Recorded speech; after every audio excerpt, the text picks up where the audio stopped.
Hey guys, welcome to a brand new video on my channel, Makes Movies. If you are new to this channel, this is basically where I talk to you guys about my passion for movies. This goes from collections, hauls, reviews, and today's video, so let's get into it.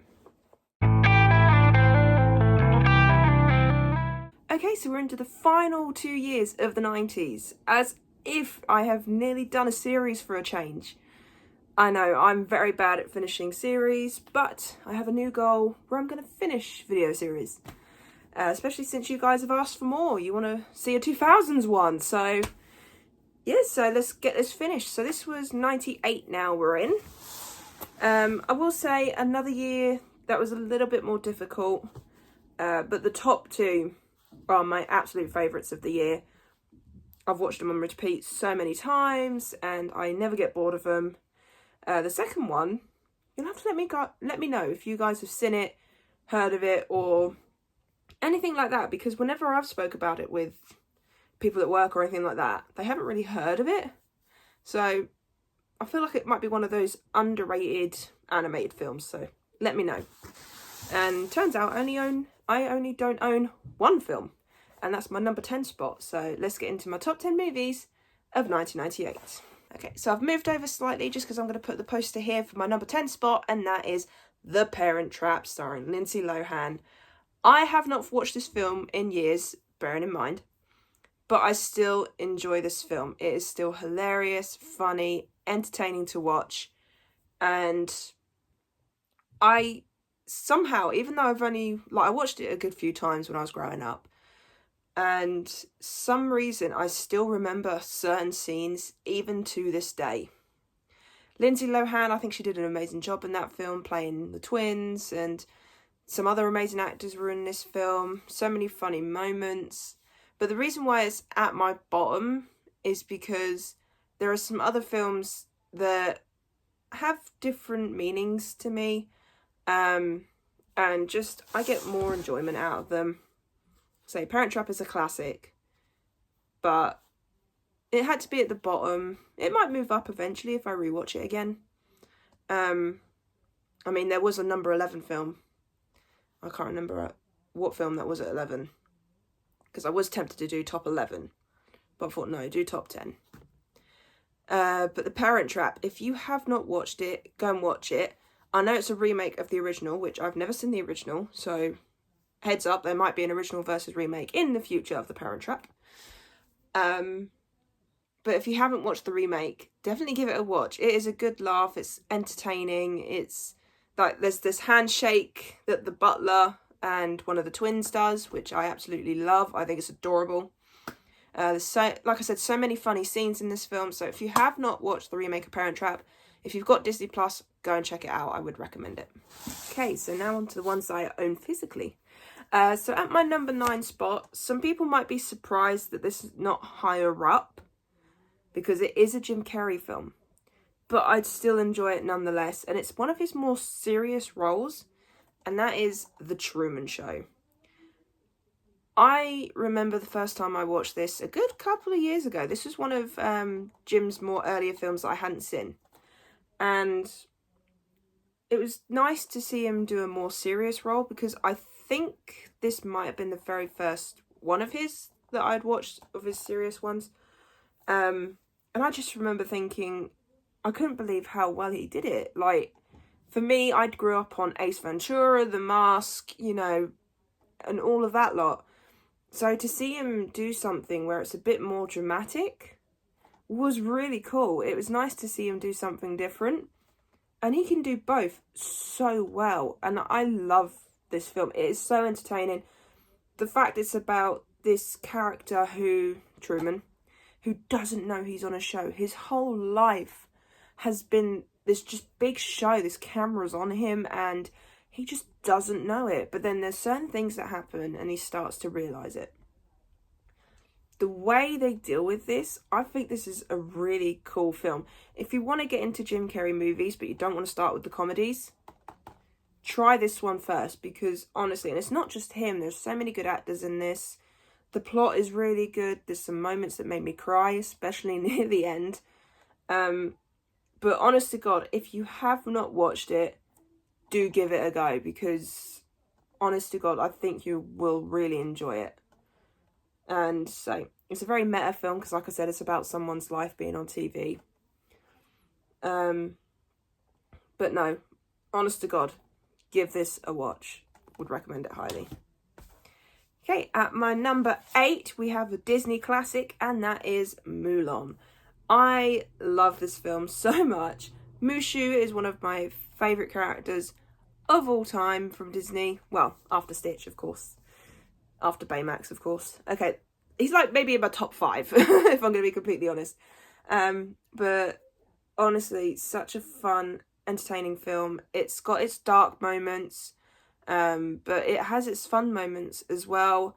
I'll Make a Man Out of You, such an amazing song.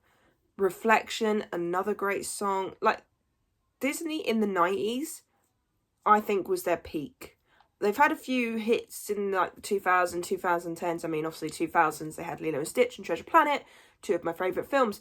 But for me, I feel like the 90s was the peak. And then 2000s was sort of like the lower half of the peak. And then you get the 2010s. So I feel like you can't beat Disney 90s movies. Because I'm fairly certain every single list I've done for the 90s, if there's been a Disney film out, I've picked it. But Mulan, it's not one of those typical princess movies. It's, you know, it's about this woman who decides to join the army to make sure her dad doesn't go into it because he's injured, he's hurt, and she doesn't want him hurt.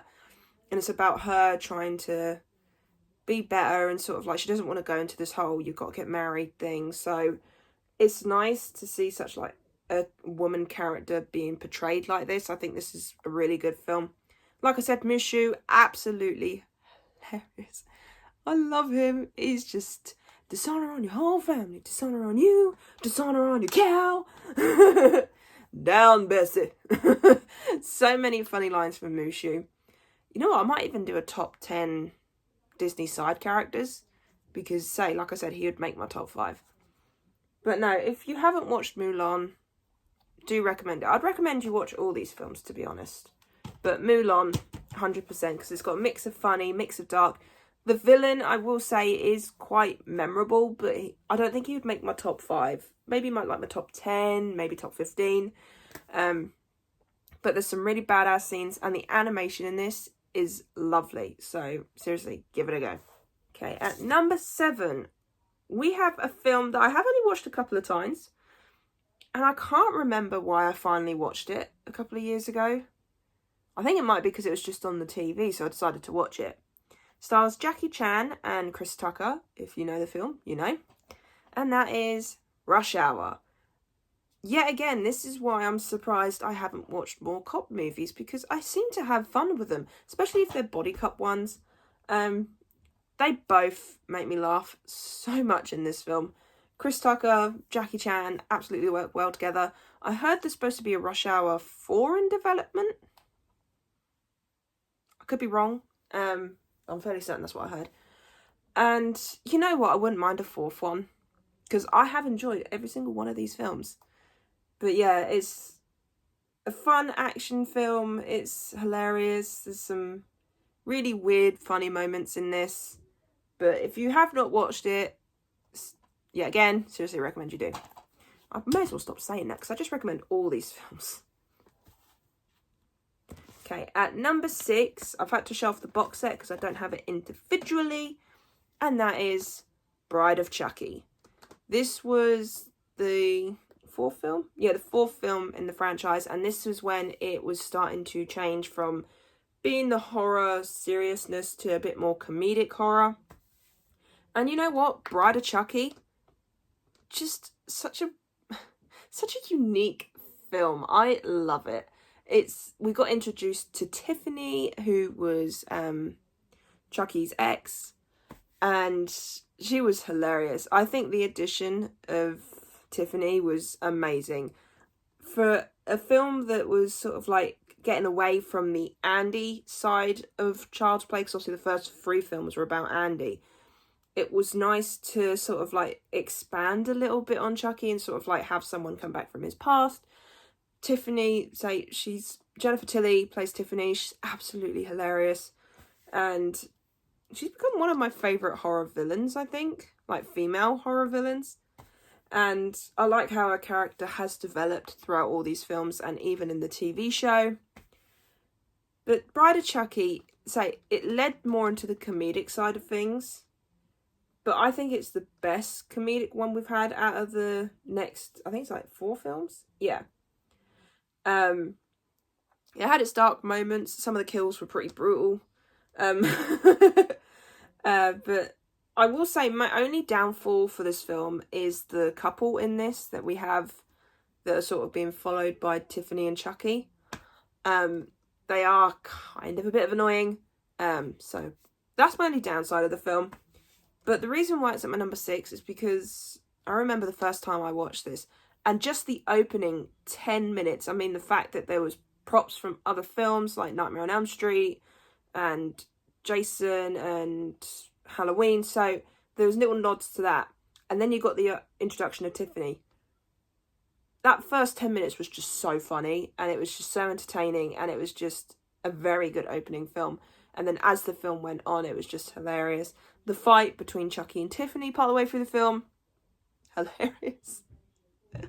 Honestly. The ending, I will say, a little bit weird and odd because it does lead into the 5th film. But it is still one I tend to watch a bit more than some of the others. In fact, I think I might even put that at like my number 3 spot maybe for Child's Play movies. I'm not sure. I will do a ranking of these films. But no, Bride of Chucky, as soon as I saw it was in the 1980s era, I had to put it on the list. Okay, so we're now into the top 5. And at number 5, this is a film I think many people have watched, but I don't think it gets talked about that much anymore. And that is Small Soldiers. I was obsessed with this film growing up. I remember watching this on VHS a lot. I think it may have annoyed my family a little bit, not gonna lie. But this stars, I think it's like Tommy Lee Jones. Yeah, Tommy Lee Jones. Yeah. Kevin Dunn, Dennis Leary, Kristen Dunst. And it's just basically these toys come to life that have been sold out. And it's just such an odd film. I mean, obviously I think this was probably inspired by Toy Story. But this was a bit more of a darker side to it. Because it's about this war between these two toys. So you've got the soldiers and then you've got the Gorgonites. How do I remember that word? I haven't watched this film in a good 2-3 years.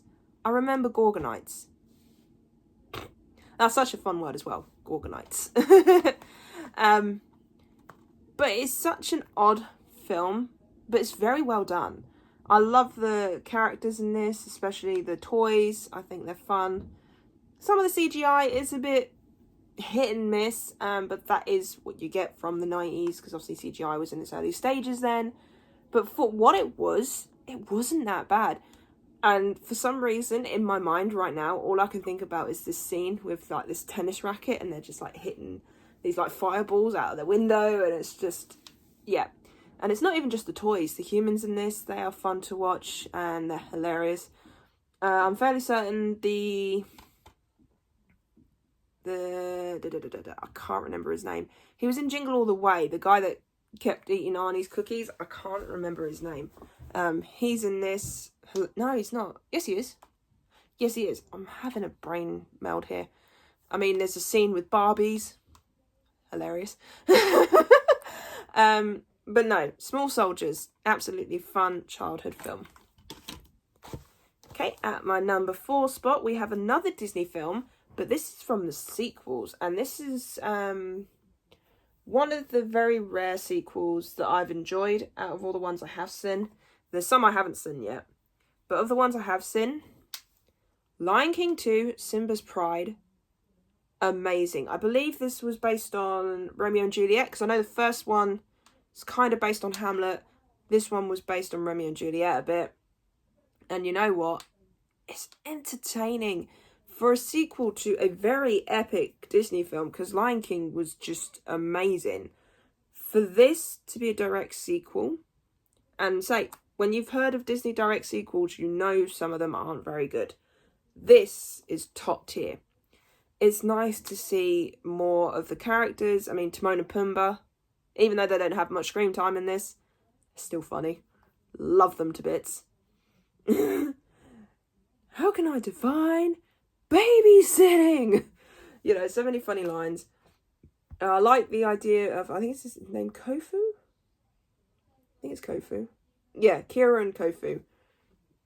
I love the fact that they're like this cute little couple as little kids, and then as they grow up, things change and all that. I think that's fun. I like how they got all the voice actors to come back for this. We've got some new ones as well. There's some fun songs in here. I can't remember some of them. We Are One. I absolutely love that song. That is sung by Simba towards his kid Kira. Absolutely lovely song. I've actually listened to that quite a bit recently. We are one, you and I. We are like the earth and sky. That one. The one that's I can't remember the title of it, but it goes Deception, Disgrace. He's Not One of Us, I think it's called. Such a good song. The villain song in this, My Lullaby. Entertaining. Not as good as Be Prepared, I will be honest, but it is such a good villain song.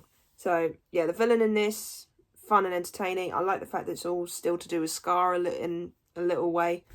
But yeah, Lion King 2, Simba's Pride, one of the better Disney straight-to-DVD sequels we've gotten.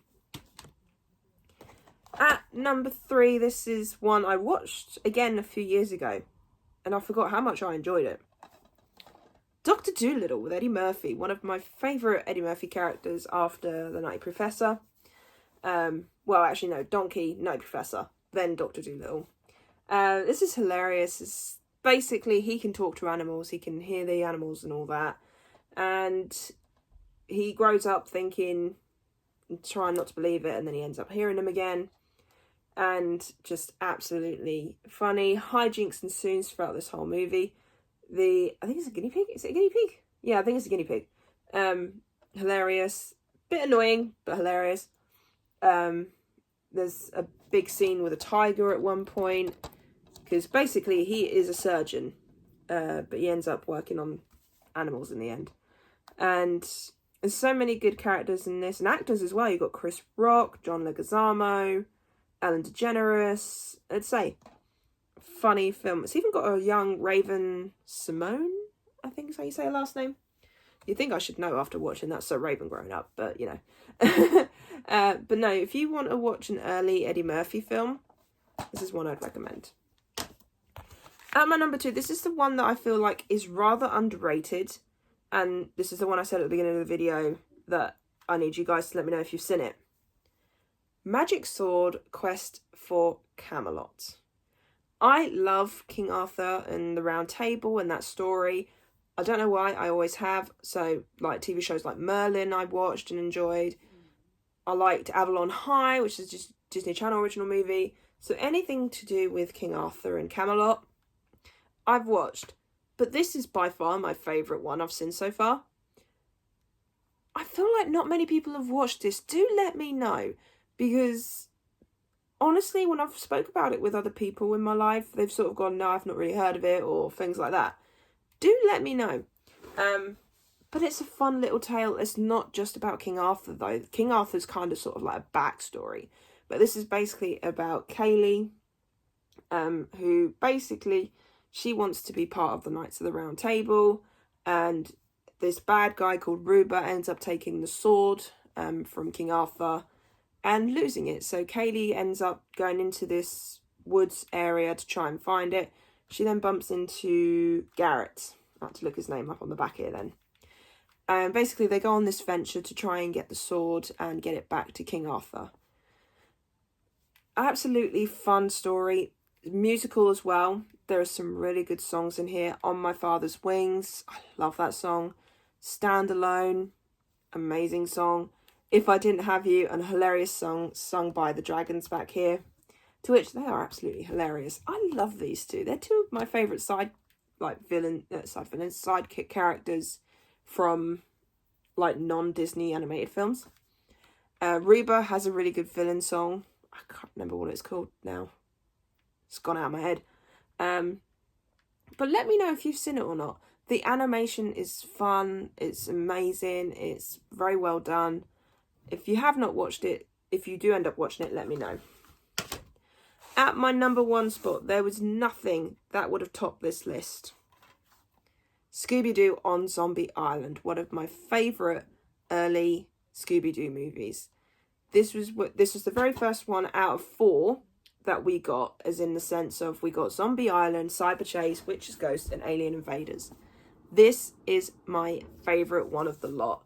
I like the fact we go with real creatures this time and not just people in masks. They even make a little bit of a joke towards it.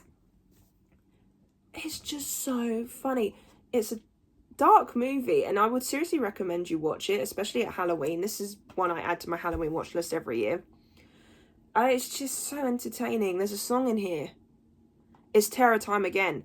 I've listened to that song multiple times on so many different days. And it's just, honestly, if you want a Scooby-Doo movie that that sort of focuses on more real monsters instead of the people in masks, this is one I'd recommend, because we got 3 movies before this and they were alright. But for me, I don't think out of any of the other Scooby-Doo animated films, apart from Cyber Chase and Witch's Ghost, nothing would beat this. Because I remember every moment of this film. I laugh every time I watch this film. The animation of the villains in this, amazing. So honestly, if you want to watch something spooky this Halloween and you haven't seen it, add this to your list, because this is very entertaining. I think the 4 animated Scooby-Doo films we got from this point were brilliant. But there is no way I was not going to put this at my number 1 spot. So yeah, I really hope you enjoyed this video. We've now only got 1 more year to go, 1999. That might go up Wednesday, possibly, or it might go up another day. I'll see what goes on. I'm trying not to have a schedule at the moment because my shifts are changing constantly at the moment because we've got some stuff going on at work. So I'm not going to say 100% it's going to be by Wednesday, but I will get to it eventually. But yeah, 1 more video to go, and then we can do the 2000s, which might not be until November, maybe. I'll see what happens, but you will be getting a 2000s list, I will guarantee it. But yes, I really hope you enjoyed this video. If you did, then do give it a thumbs up. And if you are new to this channel, then go ahead, hit that subscribe button and also notification bell down below to be notified when I post. And also leave me your top 10 list in the comments below of 1998. Like I've said before in previous videos, and I'll say it again, there are still a lot of films that have come out in those years that I have not watched yet. So there might be some classics in there that will be on your list, but I will eventually watch them, and who knows, maybe in a couple of years' time, I'll do updated lists. But yeah, I really hope you enjoyed this video, and I'll see you guys next time.